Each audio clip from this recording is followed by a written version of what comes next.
And, we just looked up where the location and how to pronounce it, but I have totally forgot to. I do this 3 times. Like, I will look up how to pronounce things. I forgot to do their names. I'm just going to go with them. Okay. I love us. Let's see. Is it bright enough? Is the lighting okay? I think it's just kind of weird dark outside. I'm going to turn it up just a little bit.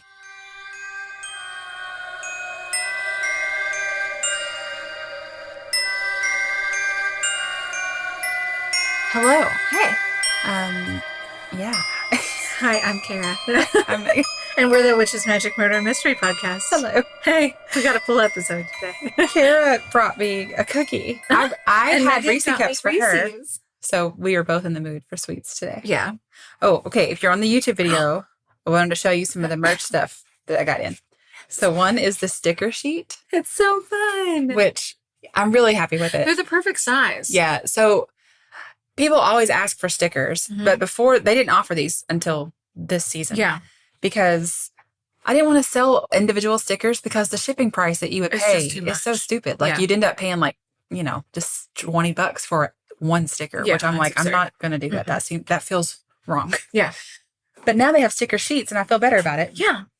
And somebody in the Facebook group requested a sticker of something that I can't remember now.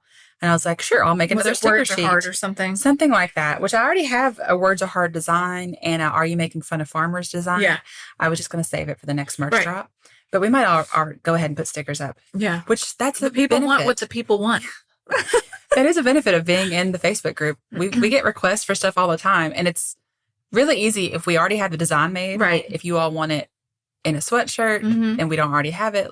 It's easy to do and we're happy to do it. So, the great thing about, I was going to say the great thing about the Facebook group too is someone can say something like that and then everybody comments, oh, I would love this, or what if you did this? And so that gives us inspiration to do all these things. But on Instagram, it's kind of hard. Like we do get to chat like privately with our Janet level, but you can probably tell because I'm constantly behind in posting our Instagram posts. We prefer the Facebook group above all else. Yeah. And okay, so a couple other of the merch designs. Yes. So fun. I love her so much. It's so cute. I don't know, because I crop out stuff on the YouTube video there. You'll probably see it. Yeah, it's really cute. And then this one, which is like super random. I just really liked the graphic. It doesn't have it so much. It's like they're in line getting coffee. Spooky people getting like they're waking up and getting ready to go to work. They're all get their cold brew or Halloween monsters. Yeah. PSL. So those are all on the website. Oh, I got this one too. Oh, yeah. It's the Coven's Crime and Cold Brew. Hoodie. Yeah. Super, super cute. So if you want to go check out the merch, you can go to the show notes on any episode. Oh, yeah. And if you're a Patreon member at the Body of a Goddess or the Janet levels, you have a discount code and it's in the post. So if you've just joined, scroll back. Last note for the Patreon is if you are a Janet, oh, yeah, we need your Instagram. Yes. So message us either on Patreon or you can email us or message us on Instagram, however you want to do it. Let us know your Instagram handle so that we can add you to our close friends circle. I keep calling it Only Friends. Only Friends. Send us that if you haven't already, because I think there's some people who have joined. And, we've missed telling them that because there's nowhere that I can find to add it to it. For Patreon to ask for me. Okay, I think that's all. I think that's all the things I had for you. I better put this cookie over here, because if not, I'm going to definitely start eating it while I'm hear crinkles. Too fidgety today. Okay, I'm going to try to not sit as close to the microphone because I'm sure you all have noticed I talk loudly. Yes, and Kara talks loudly. I don't feel like I do, but I don't think you do either when we're here. Yeah, at the microphone. Definitely. The microphone thinks I do. Okay, so full episode today. Yes, I don't know how to pronounce anything, so it's going to be We just had to look up how to pronounce something. It's in Hungary, so Nagyrèv. Nagyrèv. We're going to get that one right. Yeah. I have places in my episode that I don't know how to pronounce either. Okay, good. And I'm not even going to look them up. Don't. Because I'm living on the edge. Do it. Living on the edge. You can't help yourself. I put a note at the top. I was like, note, the person's name, her last name is Fazekas. Say it again. The way your voice trailed off. It's Fazekas.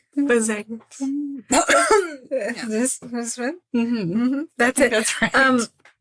Her first name is spelled Zsuzsi. A lot of them call her Susanna or Suzanne. That seems better. So I'm just gonna go with Susanna. Looks like Susie. Susie, yeah. Okay, Nagyrèv is a little farming village in Hungary. It's about 60 miles southeast of Budapest. And really, these ladies started out as like your typical nurse or midwife in Nagyrèv. It was around World War I time frame. And there's no really like hospitals there because it's kind of rural. So these women were just like really well known in the town. Okay. It was really just two little besties at first. That's how it starts. Like us. Oh, yeah. This will be us one day. No, don't come after us. Don't. We didn't do this. Julius is the name of one of the ladies. I don't know. You got a train coming through here? It sounded like it was Alexa, but she's not doing anything. Hello. Don't talk to her. Is it me you're looking for? Okay, so this Julius really was there to take care of people's medical issues. And she had really only been in this town for a couple years, maybe 3, some of the articles say. And nobody really knew where she came from, but she just had the reputation of she was there to help. Okay. But during the time frame, these women had arranged marriages. So what time frame are we in? 1911s. Okay. To 1920s. 1911s. Yeah. In the 11s. In the 11s. Okay, so early 1900s. So Hungarian marriage.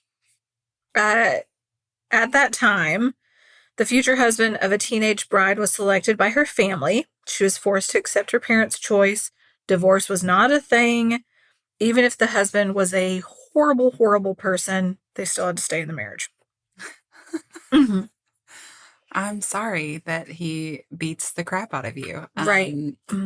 Took an oath. Well, sorry. Not even God wants you to stay in a marriage where you're being physically abused. Okay. Right. Or mentally abused or any of it. God doesn't want you to be hurt. Exactly. Jesus. I just get so frustrated. Jesus. Literally. So going back to this, like I said, she'd only been in town for a couple years. So these women living in the town would have some issues and they'd go to her and she'd fix them because she was a nurse. She preferred helping these women that were having these issues because the divorce thing, they just were abused. Yeah. So then she... Because the only other answer was, well, just stay married. Oh, I got that wrong in the beginning. It's Susanna Ola. Fazekas is Julius. Julius is the initial nurse woman. Her partner in crime, her PIC, is Susanna Ola. I got the last names mixed up. Okay. So Julius is the nurse. Yep. Okay. And then in comes her partner in crime, who was a witch. People said she was a witch. Susanna. Okay. Susan. Ola. Yes. They just called her Auntie Susie. That's a good call. Yeah, I like that a lot better. Big fan. Big fan. Yeah. Okay, so they started performing abortions for these women.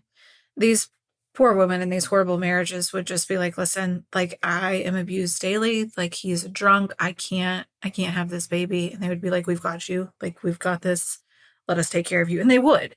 So let's go to war days when husbands had to go away to war and prisoners of war would come to their town, to Nagyrèv. Oh. And these women are like, man, these foreign guys. Oh, no. Hey, foreign boys. So their prisoners... Were all the husbands bad? Yeah. Were all of the husbands bad? That's questionable. It sounds questionable. But then these women are like, you may be a prisoner of war, but you should still be taken care of. Oh, so my God. they would go out and about with them and just hang out. They go hang out. Yeah. They'd be friends. Mm-hmm, mm-hmm. So, Megan, I don't think that the husbands really liked that when they came back from fighting in World War One. Well, no. No. Why? No. They've been at war. They've been at war, and they said they're prisoners. The ones who were abusive. They can go back to war. I don't care. They can go kick rocks. Right. But the other ones. Right. Who were presumably not all abusive. But also, you're sending prisoners of war to your town where these lonely women are, and they're there taking care of them, tending to their wounds or whatever. And then their wounds. They're tending to a lot more than wounds. Why did That's what they ended tending to. So, they got back, obviously, and we're just like, I don't want to be like, this is stupid. Yeah. But we're married, you have to stay with me. But it can be horrible to you. So, these women started going to Julius and Auntie Susie, and they were like, what are we going to do? We can't handle this anymore. So I can't handle having my POW boyfriend right and my husband at the same time. Right. And now good Lord, everybody's lost their minds. So they were like, listen, no unmarried woman can have a faithless lover punished by death. And we're going to consider ourselves the Widowmakers. Our group's going to be the Widowmakers of what they're seeing in a town hall meeting. Guys, we voted. We're now the Widowmakers. The Widowmakers town hall meeting. In the meeting, every husband's like, "Excuse me, what?" I was like, I came for the pimento cheese. What do you mean? Yeah. And so they were like, we also will not relieve a husband of an undesirable wife. We will not help with this. So if you're unmarried and unhappy with your partner, forget about it. You can't be in our group. If you're a married man and you're unhappy with your wife, forget about it. You can't be in our group. So only the married women get to be unhappy. Yes. Okay. Yeah. Even if they're unfaithful, it's fine. I'm women solidarity. Yeah. But this is not sitting right with me. I'm having a little bit of problems here. Yeah. I'm assuming not all the husbands were terrible, and also that you can't. Right. Why is it okay for the women to be awful? Yeah. Okay. They get real awful, but sounds like it. Yeah. You don't get to be in our club. Yeah. Our Widowmakers unite. It's like Babysitter's Club, but it's not. You call a phone number.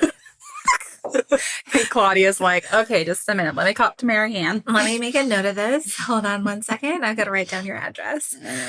Okay, so they were like, you know what? I know what we could do. They started boiling arsenic off of strips of fly paper to sell to the women. But it was only that specific criteria of women.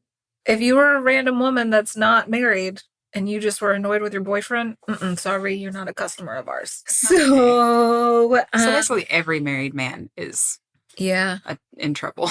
Yeah. Well, and that's the thing. Like in one of these articles I read, the guys were like, we were kind of terrified for our lives. Like after it started coming out that these men were being poisoned and stuff, we straightened up. We stopped drinking. We were nice to our wives. And I was like, are you serious? Are you serious? So they had about 50 poisoners in their group. Didn't you say this was a small town? Yeah. Widowmakers unite. Then they started calling themselves the Angel Makers of Nagyrév. Angel Makers? Mm-hmm. They made people into angels. Wow. Some PR person was like, we shouldn't say widows. No. Angels. A lot happier. It's a more positive connotation. We're just killing people. So this one article said, in fact, some women decided to be rid of more than just an inconvenient spouse and began to poison other annoying relatives and even their own children. Occasionally they poisoned one another. Marie Cardos murdered her husband, her lover, and her 23-year-old son.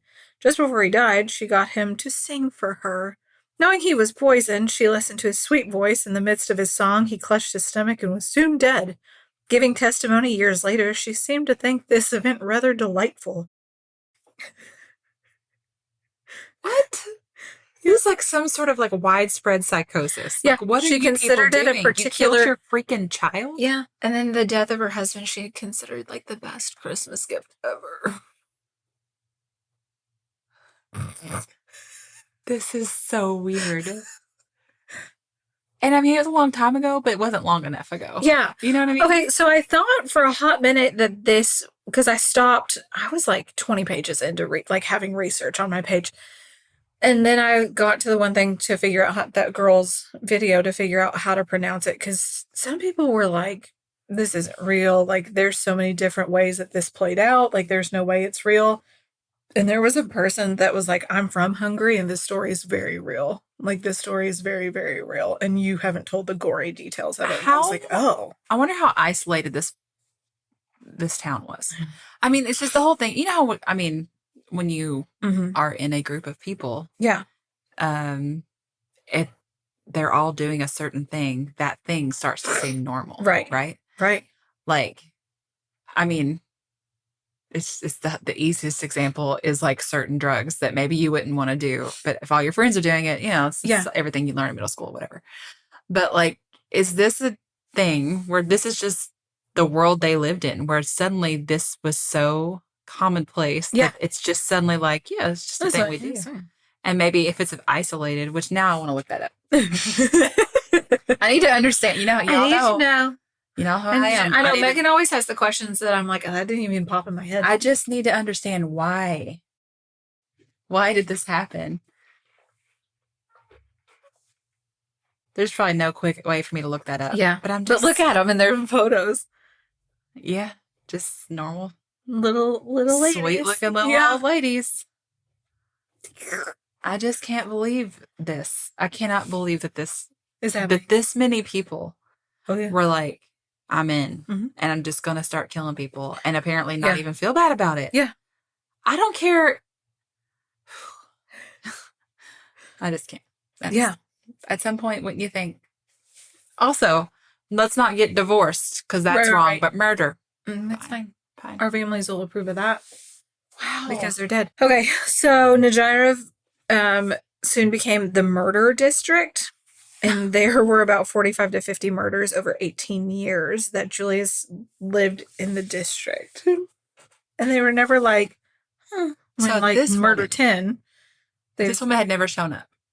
Would this have happened? Right, probably not. They would have just been seeing their POWs and sending them on their way. That is always the weirdest thing to think about. Oh, I know. Is like how one thing can set off this crazy chain of events. Yeah. Also, listen to this. So Julius's cousin, the head leader of this group, filed the death certificates. So when a death would happen, they'd be like, oh, this was a drowning. Oh, this was whatever. This was, alcohol. Because they knew it would be suspicious if they... Wow. So no officials were ever like, oh, this is questionable, because they all had reasons on their death certificates of what happened. Yeah. So they never exhumed the bodies because they had no reason to. Wow. Even though there were a crazy number of deaths. Because the wives aren't. Right. They were probably just like, oh, he's an alcoholic and he was so drunk and he fell in the river. Because normally it would be your wife or your husband who would be like, I don't think this doesn't sit right. Yeah. Wow. Yeah. Like I said, there was no reason for them to ever question it. So, like I mentioned a minute ago, there's several conflicting stories, which was why I was like, is this even real? But that woman was like, you all aren't even telling the gory details on that one girl's video. But from the search I just did, it happened for sure. Yeah. So there's 3 or 4, I think it's 4. It's 4 stories that I found that kind of play into this. And some of them tie together. So you're like, oh, yeah, this does make sense. But some of them you're like, what? No. Okay. So in one of the angel makers was caught in the act by 2 visitors who survived her poisoning attempts. And then she pointed a finger at Miss Buchanovsky, who named Julius as the person that was like the ringleader. So they're saying that these two people survived the poisonings and were like, we know who did it. And that's how the authorities were alerted. And another one, a medical student in another town found a lot of arsenic levels in a body that washed up in a riverbank, which led to another investigation, which led to them being like, hey, this person's from this town. Go look into the deaths. Mm-hmm. So maybe, because they're saying that some were accidental drownings. Yeah, and like maybe both things could be true. Yes. So then another, they're saying that the killing stopped because a Miss Sabo was acting as a nurse, got caught poisoning a man's wine, and then another patient complained of the same thing. So then when they questioned this person who was admitted, who admitted to poisoning her mother, she was like, I'm going to tell on everybody. And then they brought in Julius, the head person, to question her, and she denied everything.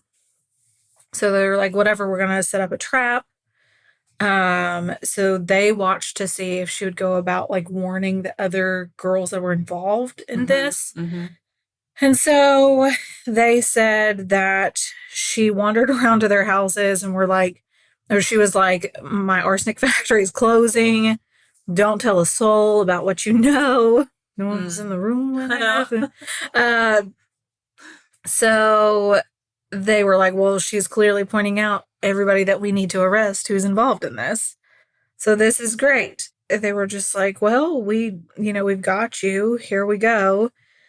And then they searched her house, found evidence. In the attic, they found like general nurse stuff. They found arsenic flypaper in the floorboards. And in the ceiling, they found more than a dozen like pint bottles, corks that were filled with water. And in some, the flypaper was soaking. In some, they just had water in them. Mm-hmm. So they assumed that those were ones that were already done, that she was getting ready to sell. Right. It just says she stayed in her house and acted like nothing happened. And then they just were like out and about questioning people and started questioning widows and ringing doorbells. And then all these people started coming forward and were just like, this is what happened. This is what's going on. My neighbor saw this and we're going to do this. So they were like, okay, we're going to start exhuming these bodies then. Oh my gosh. Yeah. They did find a lot of bodies that had tested positive for arsenic. And they charged her in the case. And so that was one of the stories. Another one is a Hungarian American historian and author of the first scholarly book on the subject said that the murders were finally made public in 1929. What's her name? Bella Bojo. Mm-hmm. And just what you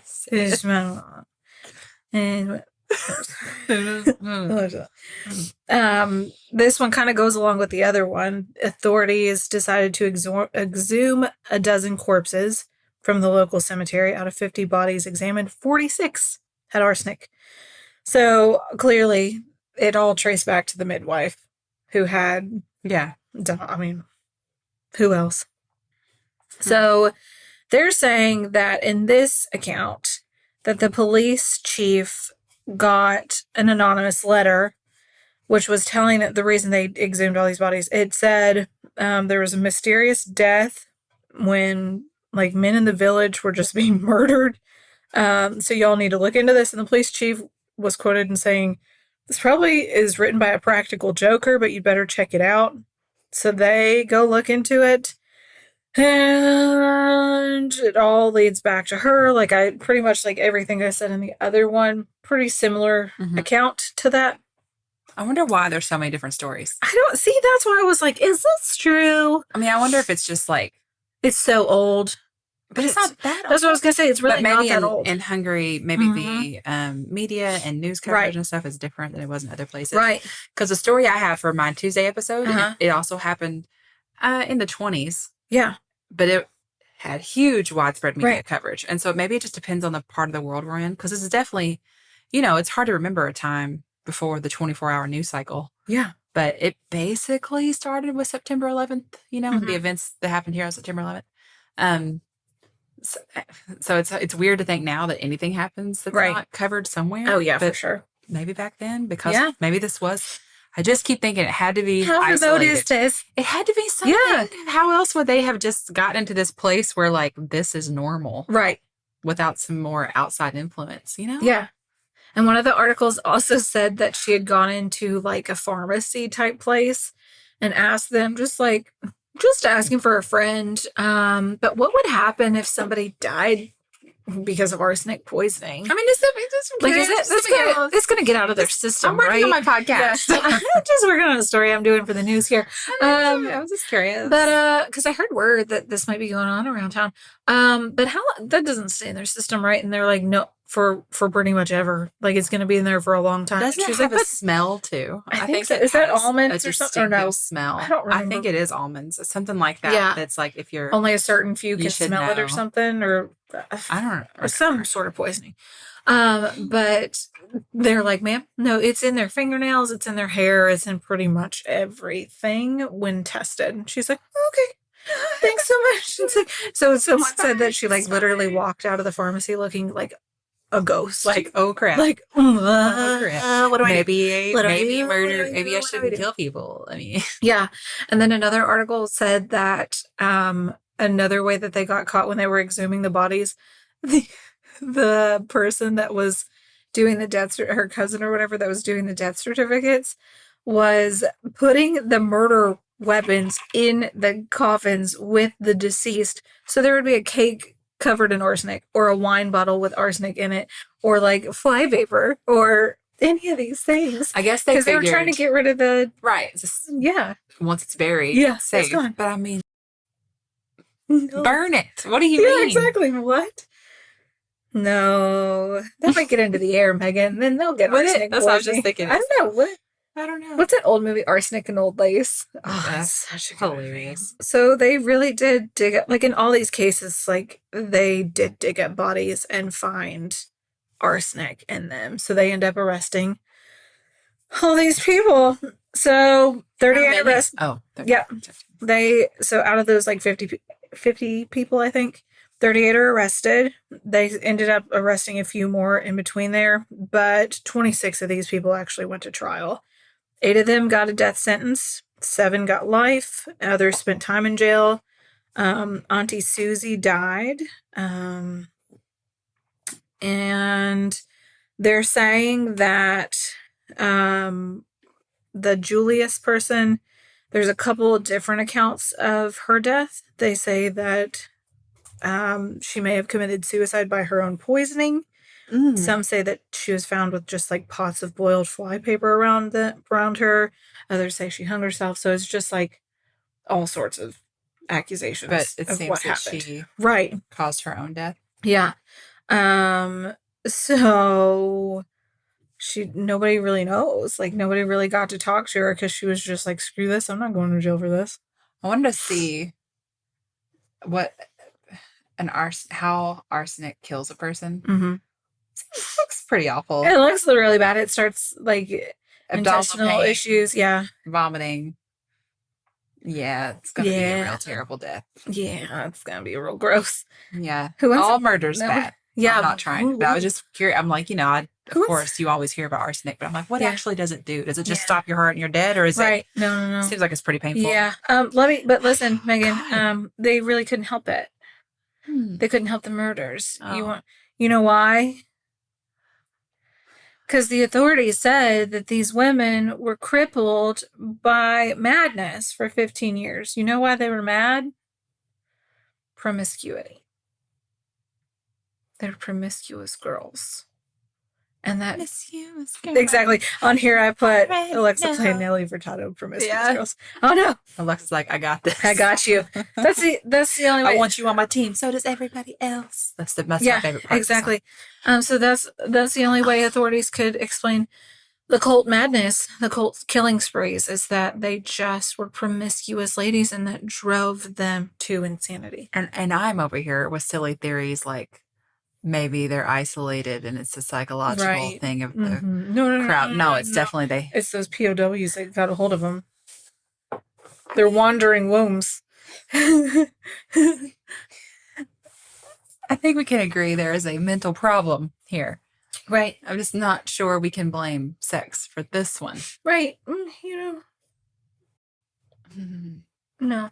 I mean, it's questionable. If there are some bad men in the group who beat their wives, it was the whole Goodbye Earl situation. That's a whole different thing. 50 women ganged up on him.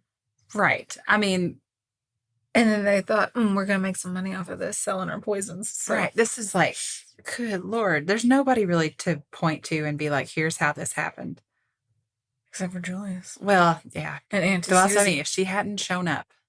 Yeah. 2 bestie witches.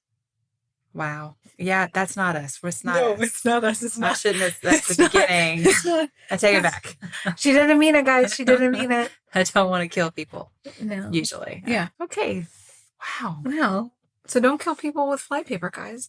Does current flypaper still contain arsenic? Surely not. Okay, let's look that up. That's something I didn't think about. So just for much of the 19th and early 20th century. Right. Ooh, click on this one. It's the sticky stuff on fly traps toxic.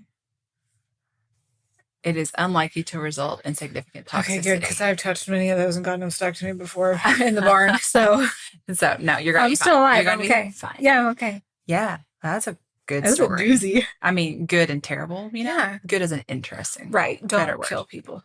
Don't kill people. Mm-hmm. Hey, you know what? I meant to, at the beginning of this episode, mention this. Yeah. Some of the biggest true crime news. Oh, my God. Ever. Oh, my God. Adnan Syed is out of prison. He's out. And I shared it on our Instagram. I can't remember if we talked about it last week on the podcast, how the prosecutors were saying they had made a motion to reverse his, whatever. They were like, we are no longer confident in his conviction. Right. And they weren't saying he's innocent, but they were saying there's other evidence. I think there were at least 2 other suspects that were not, the defense didn't know about it. Right. And apparently one of them is someone who said, I will kill her and that I know how to get rid of a body or something like that. Allegedly. I don't know. Allegedly. And so I'm just like, what? So I feel like most of us being who we are, we probably all listened to Serial. Right. It was like the original. If not, go back and binge it. True crime podcast. Season 1. Amazing. I never really got into it after season 1. But right. Season 1, I was obsessed. Is it Sarah Koenig? Yes. Her voice. It's so her. Amazing. It's incredible. It's such an easy listen. You feel like you haven't listened to it at all and you're like 5 episodes in already. And just everybody I knew listened to it. Even people who weren't into true crime. Exactly. And people who haven't really listened to much of it since. But everyone listened to that. This was like the beginning. It's the OG of true crime. Yeah. And so the fact that he's out of prison fascinates me. And so now it's like they have to decide if they want to try him again. And of course, this is all just my opinion based on what I've read. Right. It doesn't seem like they're going to try him again. No. Like it really doesn't. When I read between the lines, it's like, it really seems like they're leaning towards these other suspects.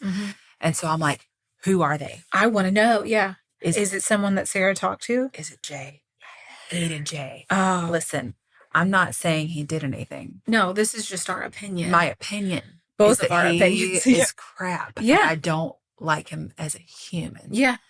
I don't wish him any ill will. He seemed to be a horrible friend. Unless he did kill someone. Right. If he did, then I have problems. Yeah. Otherwise, he's just not my kind of person. He just was not a good friend. Allegedly.